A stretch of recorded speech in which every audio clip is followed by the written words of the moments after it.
friends, we're here with a full face get ready with me. I've got all my stuff in my little bag here, and I'm excited to do this. Even though I had a pretty cruddy night's sleep last night, my toe started hurting me, and it's because I'm having like, I don't think it's a full-on ingrown toenail, but I had like a toenail kind of tear on the side, and it hurts really bad on the side of my toe right now. So I've put on lots of that triple antibiotic ointment, wrapped it in a Band-Aid, and I'm hoping for the best for today. It was a really great night's sleep until I woke up thinking about my toe. But today, here's what we're talking about. Makeup products, drugstore makeup products that I think really rival high-end products, like could fit right in with high-end. Sometimes we say better than high-end, and I see a lot of videos. I think there's a big trend toward saying drugstore stuff is better than high-end. And I know I've done things where I've maybe categorized products in such a way, but really what do we mean by that? Better than like one random thing in your head that's high-end? Better than any high-end product you've ever used? I don't know. Sometimes I wonder what people actually mean by that, but I would say these products can just hang right in with a lot of luxury things. And if they were labeled as a high-end brand and you grabbed it, I could see people loving it. Let's just say they fit right in. So what I have already done today is my skincare, and I'm going to start off with a primer that I've really been liking a lot lately. It's from Catrice and it's called the Skin Glaze Hydrating Serum Primer. And it looks kind of milky, maybe, you know, slightly pearly in the bottle. It's got the little dropper and it's very runny and thin. But once I blend this all in, like my skin looks so good. It doesn't look glittery or anything. It just looks good. Adds a little moisture, yes, but there's like this glow that just kind of pops off in a real subtle way. So if you've tried all the glowy primers and all the Hollywood Flawless Filter dupes and you're kind of thinking like, yeah, I kind of like that, but I don't want that much glow. This is a really subtle glow underneath the makeup, adds a little moisture, and just looks really pretty and radiant. So I'm really big on that one right now. I feel like it's something that could hide out in Sephora in the Natasha Denona section and no one would be the wiser. Foundation, something that really has it down. Has multiple areas of the little foundation checklist completely mastered. It really is this Maybelline Superstay 24-hour skin tint. I've been like raving on this in recent months. I have the shade 130 here. It says skin tint plus vitamin C derivative. It's truly some of the best staying power, yet it manages to be very, very thin and lightweight and actually look somewhat skin-like in its finish. If you look really close at the bottle, I say the same thing about the L'Oreal True Match Hyaluronic Nude Tinted Serum, but you look really closely, you can see like there is a luminous quality to this stuff. Once it really blends out and spreads across the skin, you're not seeing luminosity in a concentrated way. You're really seeing great coverage, but it looks, I don't know, convincing, natural. It's got this dropper that really makes it very foggy as to how much is actually going on my face each time, but I just kind of swipe it like that, and I tend to be satisfied with coverage, and I'm always happy with the way it lasts all day. So I'm taking my little e.l.f. Duo brush. I'm gonna take those spots and just stamp them out bigger. Okay, make them take up more room, and then get your blend on. And this shade, I have this one, and I have a couple shades lighter as well. So I'm probably on the cusp of, I don't know, mixing the two or straight up going to my lighter one, but we're making this work for now. You can probably tell it's just a hint dark, but the coverage is so strong, like feeling like knocking on the door of full coverage with the amount that I put on. I think you can give or take a little bit on the coverage if you go a little more, a little less. I feel like what I put on my skin right there would be a standard amount equivalent to possibly a full pump of other things. And it's just so good. And there are a lot of great luxury foundations out there that you could spend, you know, between $50 and $60 on. But this kind of product makes you think, why? Why do you need to do that? This is so good. Plus, you can count on it all day for that all day staying power. So I'm a fan. I've been a fan for a while, but it definitely falls into this category of it can hang, if not do better, than a lot of the things you're seeing at Sephora or the more costly stuff at Ulta. This is amazing. I wish I would have like really realized it sooner, you know, because I think I was a little late to the game on it. Just never really honing in on what the right shade was for me, feeling like I was in between shades that I owned, and it just didn't get enough fair shots at first, but I love it so much. For concealer, this stuff is so good. This Revlon Color Stay Flex Wear Full Cover Concealer. They've redone their Color Stay Concealer. It used to be skinnier than this. They made it a fatter tube, as every brand is, and it's called Flex Wear Full Cover. My shade is Porcelain. Now this really stays looking the same all day. It's super comparable, like pretty much the same as my Dermablend Cover Care Concealer, which I believe that was an Emily Award winner last year. One thing to note though, not a lot of additional moisture. I'm not saying this is drying, but if you want more moisture, I would totally go the route of e.l.f. Hydrating Camo Concealer and like small dots of that. That's still a potent concealer product. Really great coverage. Still really like that formula because it gives you a little more hydration if that's what you're needing. This is just a coverage workhorse and a staying power workhorse. And it doesn't appear to dry me out at all. But still, like I said, it's not giving back a lot of additional moisture like the e.l.f. would. So I take my small dots, small dots, and I spread them. I make them take up more room. This is not the full blend, this is just the spread. Get all up into your deepest areas that tend to get really dark looking. Not even because they're so dark, but they're just shadowed, you know? And then get out here. And get around the nose. And then I take my bigger side of my brush and I just bop.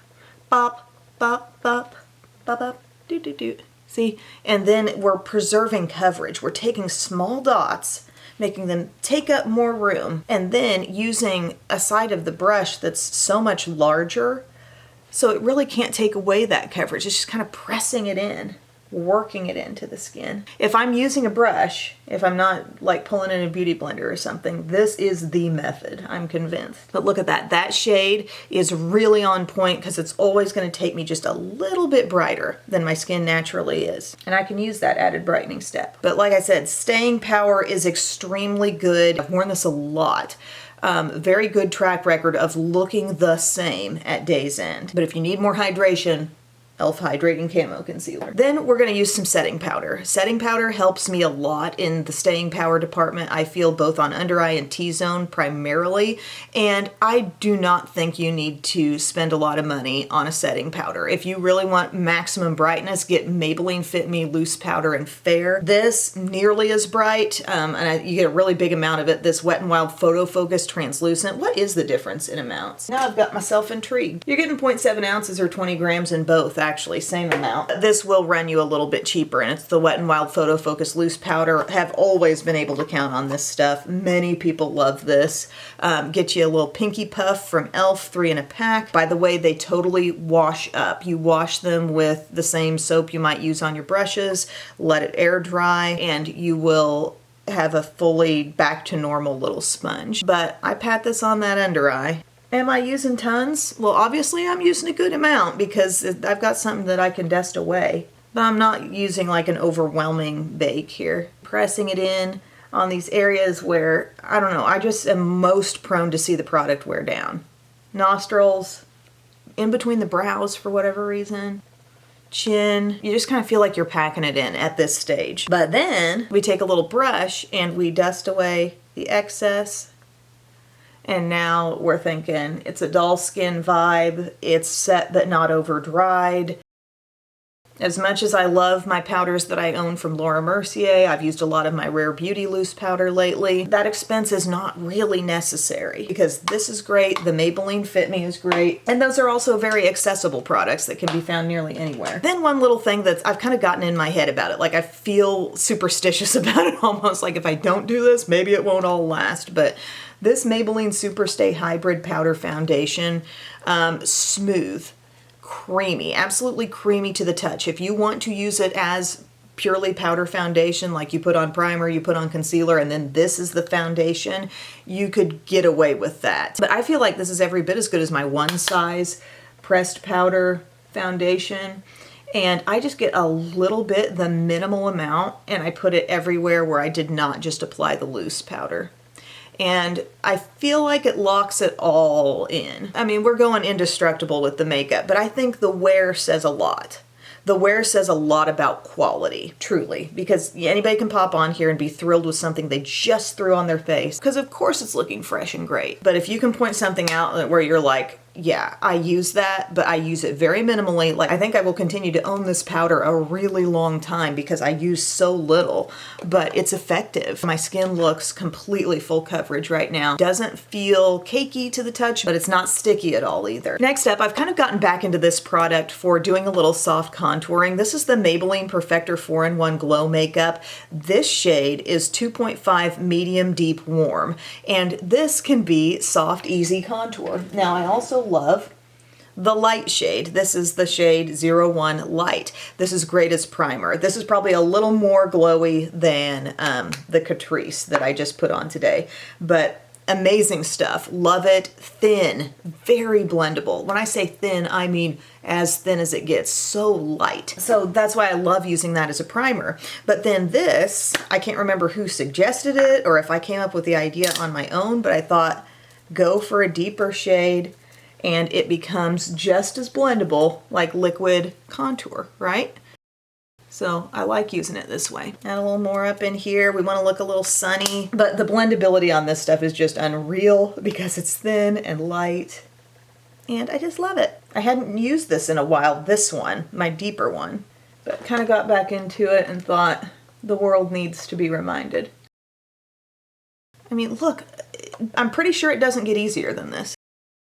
I think this is even easier than just using powder, honestly. And there's not a lot of creams and liquids I would say that about. But with the big, like, bingo dabber stamper that this has, and just its thin blendability. If blendability wasn't ever a word, I feel like we have, over the course of my channel here, we've made it a word. It's said a lot. Okay, trying to create a jawline. It's good. It's just very appropriate for my skin tone right now. Not too light, not too dark. Look even at like just the surface of my skin. It's so even, but yet it has a skin-like looking surface, okay? Love it. And I'm gonna be completely honest with you. I love this Rare Beauty stick, the one in the shade Good Energy. It's so easy to blend. It does a little bit more dramatic effect than this stuff. I love it, but I do think this could hang. This could be a product created by a high-end line, like specifically for contour, and people would eat it up. Now we're gonna do blush, and I know I have talked about this before, but it's really getting official in this video where we talk about rivaling high-end. Rare Beauty got huge competition when the L'Oreal Lumi Le Liquid blushes came to town. These are good, and the entire line, I was sent the entire line in PR. Thank you so much, L'Oreal. It was great trying all of them. I've spent time with each and every one, and they are all super pigmented, super little bit goes a long way products, and can give you the very same satisfaction that you might get out of a Rare Beauty one. And today I'm going to use the Glowy True Rose shade. Not as dark as this one. I know we did that one on camera one day, but then there's a bunch that look kind of softer. But don't be fooled. The dewy bright pink actually is intense. Hi, Biddy. Hi. What's up? You're an early riser today. I need to go potty. You need to go potty? Okay. You can just go in there. But Glowy True Rose, it does have like a little bit of super fine, like pearlescent shimmer if you look very closely at it. But I'm going to do like one dot of it here, one dot of it here, using Sephora 56 brush. Dabbing about. And these wear so long too. Like, it's one of those blushes you will really continue to see all day on your face. And that's satisfying, right? That's where you feel like, yes, it was worth it. Yes, this is a quality thing. And it's not merely present on your skin at day's end, but it actually looks good and it resembles what was first applied. That finish on the skin, making you think, do I need a highlight today? It's super pretty. I might even do a little bit more. I'm going to add a little bit dab more in this zone right here. The ease of use is just tremendous, and just a lot of people want to use a liquid blush these days. There's something special about the look because it doesn't add any kind of powdery appearance to your skin. And if you use one of these that has that kind of subtle sheen inside, It really takes your skin up a notch. Not all of them have that though. You got to look closely. It's tremendous. Like I just love these. I love them. But I think you'll be surprised at the intensity of like these three. Dewy Bright Pink, Dewy Rich Coral, and Dewy Worth It. All of those pack a punch that's beyond what you may expect. And I literally am not adding an additional highlight to this today because look, that's the perfect level of glow for me. I love that. We're gonna skip straight on over to brows, and this is the CoverGirl Clean Fresh Brow Nano Pencil. I once thought if it's super duper skinny, like skinnier than ABH Brow Wiz, is it gonna just be a pain and just take longer? That was kind of the initial assumption. Then with continued use, I realized no. It's more precise and more able to get exactly where you want it to be. If you've got that little scar in that certain place, if you've got that one thin area, you can pinpoint it and you spend less time because you're actually getting your brow pencil in touch with exactly where it needs to be. And it's reaching the skin. Like you can see, I'm not without brows. I've got a decent amount of hair there. So when I'm going in for a certain spot, I need to be able to like reach the skin and know I'm getting there with it. And sometimes with larger pencils, that just doesn't happen. Like I feel like I barely touched that brow, but it's filled now. But then on the other side, if you have hardly any brow, this is going to give you like the most little hair-like strokes that you can get. It's just such a good product. It transfers down onto the skin so nicely, but it's not too soft. And I've been talking about and using this fairly consistently for a long time, and I'm still not out of it. And eyebrow pencils are something I can go through kind of quickly. It does have the spoolie on the other end. You might have seen me just use that over there. But this shade that I wear is called Dark Brown. It's just very, very good. And the gel wax that they make is good also. It has a little bit of a thickening, bodybuilding quality to it because it's the fusion of gel and wax, and it's colorless. It does not leave a white cast on my dark eyebrows, so I like that. So that's a good option, but I gotta say, especially recently trying something from ABH that I'm grateful that they sent it to me. They're volumizing brow gels. They're really good, but they're practically copycatting the brush on Maybelline Brow Fast Sculpt. That special brush that I've raved on for at least like 3 years now. See, this is what ABH has done. They're really pretty as far as packaging, but it's a small brush with short bristles on one side that carry more product, longer bristles on the other side that rake things through, and that's nice and all, but Maybelline did it first, you know? It's one of those if you know moments, but Maybelline's got the same darn thing. It might be a little bit longer, but the same exact style of brush. And it's just kind of funny that they came out in this order. Typically we'd see, oh, ABH made that, then Maybelline responded.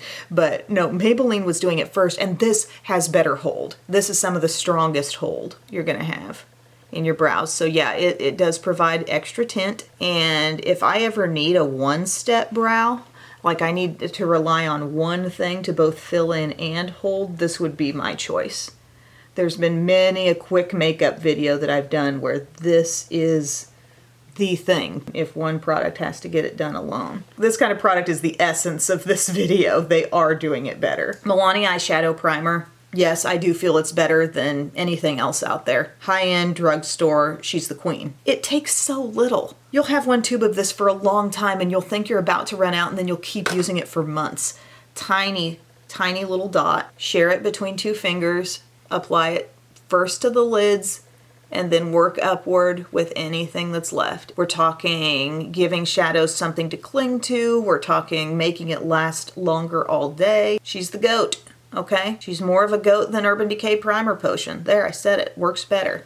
More reliable. And then there are many different eyeshadow palettes I could have brought into the conversation on this video, but I know that people love a flawless matte eyeshadow look, and I can just think of numerous high-end brands that have gone that route with palettes. But do you know about these from e.l.f.? These are so good. Also, I would say the Milani Ungilded Most Loved Mattes, great if you really like an intensely warm look. But these from e.l.f., we can see we've got our kind of cool, just just neutral option. When I took the sticker off, the shades went away, but I think this one's called Mad for Matte, and this one's something about sunset. Let me open them up so you can really tell. See, like more warmth in here going toward plum, and we have richness. And then this is this one, extremely basic. I love these rosy browns that are happening in here. I know that got worn in a video not all that long ago, so maybe I'll just do this one today. But the shadows have that blendable quality, that ease of use, a well thought out gradient of shades. You could get this and be like, yeah, maybe I don't really need to buy that latest one from Makeup by Mario or whatever. Anyways, I'm going here today with it. We'll get a fall vibe kind of look. I just went into that terracotta with my Profusion crease brush. Back and forth. Immediate color payoff. Going on easily. I hope my toe's gonna be okay. I did some Googling in the night, and by the way, watch out for night Googling. It can be dangerous. I was listening to a guy who was like, when you're up in the night, if you're feeling anxious, be aware that there's a part of your brain that's getting extremely active, and then there's a part of your brain that's in charge of like kind of reasoning and balancing things out. It's quite possibly very much not awake, and that's how things can get so irrational so quick. I saw things about like doing a foot soak. I don't think I have an outrageously ingrown toenail. I think something's just getting really irritated. Okay, we just went back and forth with this warmth. And then we can step it back a little bit and maybe go to this peach and say, hey, I want you to smooth out the edge. I want you to be on the border of this look. We can go even lighter too. Gradient goes lighter, but we're going to this because in comparison to the terracotta, it's a sensible lighter move, right? But no, these palettes could totally hang with other matte stuff. I mean, think of just the outrageous price that Charlotte Tilbury will make you pay for a quad, or Dior will make you pay for a quad. And here you have 10 shadows and nobody would be the wiser, you know? Going to the lightest shade. In fact, you probably have more capacity to get a well-blended look with additional shades that give you that very tight gradient within the palette. Look, great little setup there. Next up, I'm hopping all the way to the end to this kind of like near black color. It's not like black as night, but it's really dark. And I'm gonna pat that on the outer part of my lid. It's what you see is what you get, you know? It's giving us what we expect to see. And that does not always happen with eyeshadow on any level, really. Not every brand is what you see is what you get. The application can be a whole other ballgame sometimes. So yeah, we're doing like a half of the lid focus there with that. And then I feel like bringing in a smaller brush and maybe going to like the plummy shade with the Profusion Small Pointed. Directly approaching the crease with that. So this is a step lighter than the near black. And it just kind of makes things fuse out, see? When you apply a shade close to as dark as your darkest one in the crease and kind of start blending it out, suddenly your darkest shade has become fused into the look in a way that really makes sense. Plus we're getting to have a little bit of plum peek into the look. It's so easy. Mattes are straight up fun, and nobody's going to change my mind about that. There's just a purity to the mattes I can't explain. See that? And then if you want to get real blendy with it, just go back to your crease brush. Remember the brush that blended in terracotta and peach. And I haven't added anything extra, but yet she can always be counted on to just smooth out everything. Merge it all, make it make sense. Now we roll back into peach. That's what I'm feeling. And you could clean off your flat brush that you used with the near black if you wanted to, but I just find it a little quicker in these videos to just grab for yet a different flat brush at this time. And there's that peachy, soft peach, half of the lid, just overlapping the first part of that dark shade. We don't need to overlap all of it, just a little bit. And I think with this look, you end up with a really cute fall vibes, wear anywhere kind of look. We've got lift at the outside part of the eye. Shadow is emerging above the crease line, giving us that lift. You could darken up and go down underneath on the lower lash line. In the name of staying power, I'm gonna go for a shadow stick there. And I bet you know what one I'm gonna pull out. This L'Oreal Lace Shadow Stick line has it absolutely down. They go on as smooth, probably smoother than any other shadow stick I have. They have a little cooling feel. They're extremely smudgeable, blendable, and they set for long wear. They are checking all the boxes, and even that cooling box that I didn't even have previously. I have this shade called Brown Abyss. It's very versatile because it can go pretty dark, you know, but I like to just kind of soften and smudge it, and it just gives me the slightest little bit. Look what all I did there. All I did, look at the difference between these two eyes. Just a little smudge, and then I blended it with my finger just slightly. But we're looking at a range of just neutral tones, bronzy colors. But this Brown Abyss is very handy because if you wanted to use it kind of like lazy liner up in here, she would do very good for that because she's dark enough. Sorry, sometimes products are she. Sometimes products are he.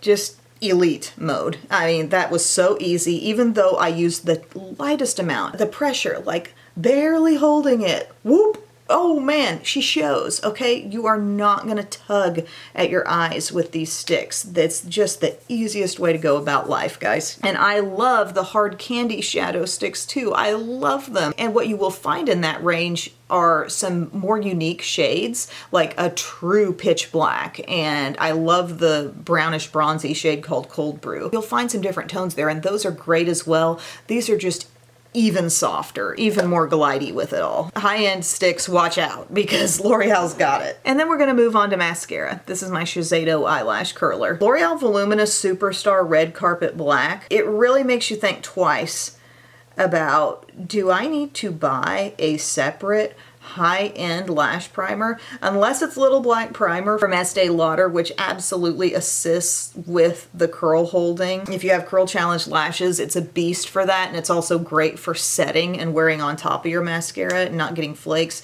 But if we're talking just purely the buildup of lashes, and I know a lot of people might use that Lancome lash primer, which is touted as being very good. But this lash primer on here is so good too. And it's just the best lengthening mascara that I have. Hi, Mommy. She's Hi. back. Hi. Look at that Titanic, Pound Puppy, and my special bunny. Have you been reading that book about Titanic? Yeah. She got it out of the grown-up section of the library, the nonfiction section. They actually had several big, good Titanic books. Hi, Mommy. You were going to use this one. Oh, yes. She gave me this little mirror. Yes, thank you. Boom. Lash Can I primer. go downstairs? Yes? Yeah. No, you need to stand here and talk about every step that I do. I'm kidding. Okay, let's see. I'm kidding, Biddy. Go get you some breakfast. Then here's the top step. As you can see, the brushes are not identical, but this builds up really quick on top of your primer. I would say just make sure your primer is dry. I had a really weird dream as I was dealing with my toe situation and finally made it back to sleep. I dreamed that I was on some kind of mission to get bakery sugar cookies like the Casey's ones, you know, Casey's sugar cookies have that really good icing on them. I had to get those, but I drove like 40 minutes to get them, and I knew that Dad was going to meet me there. Why, I don't know, but Dad was going to meet me there. And I had that knowing the whole time in the dream, but I drove back home, hosted a quick party, and then went back to meet him. Oh, and at the party, I showed the whole party the movie Big with Tom Hanks. I love that movie, by the way. My girls were also spellbound by it when they watched it not that long ago. See, we're building some crazy good length over here. I would not put this on the lower lashes. I just don't know that I trust this. It's not like a tubing mascara like other stuff. But there we go, really stretched out, really black lashes. I almost need a new tube of this, actually.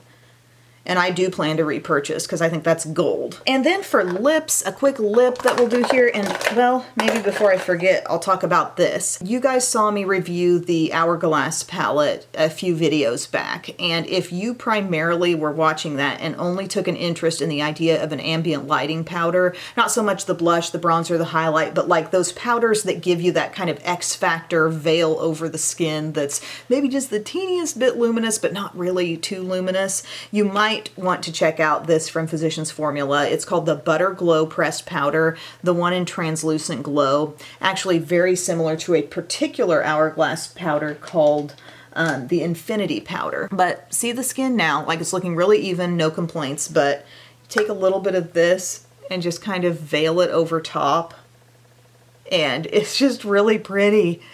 It just gives a subtle bit of something. It's like everything merges into one. Everything becomes even more seamless after this gets put on. And it's the same with Hourglass powders.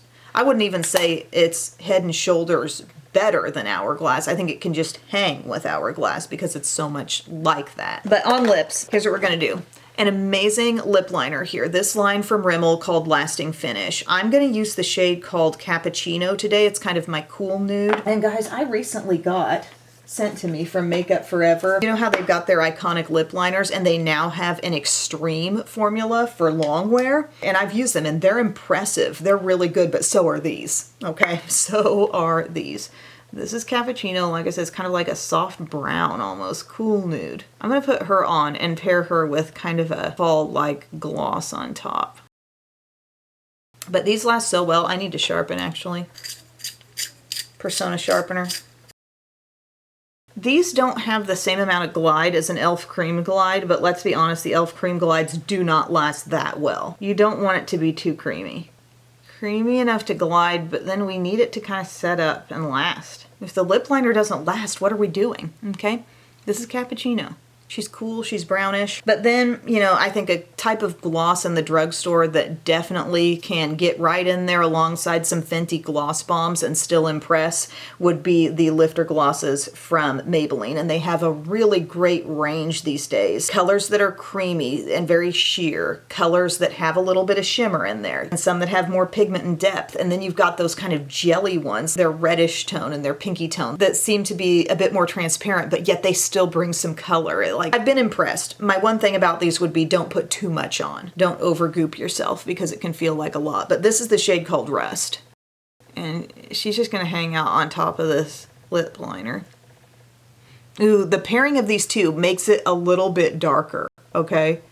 Cappuccino makes this come through a little darker than if I just used it on its own. Or put it just on top of Nude. And I like it. Rust for fall. How does it look on its own? Like that, okay?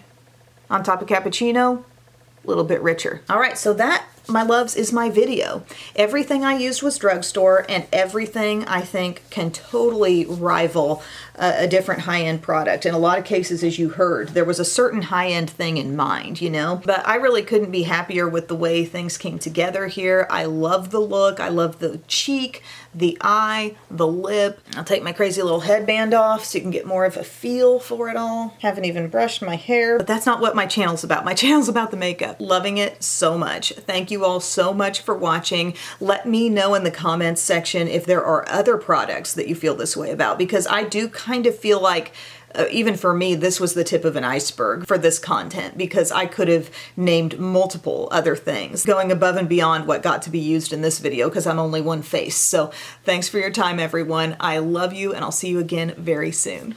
Bye.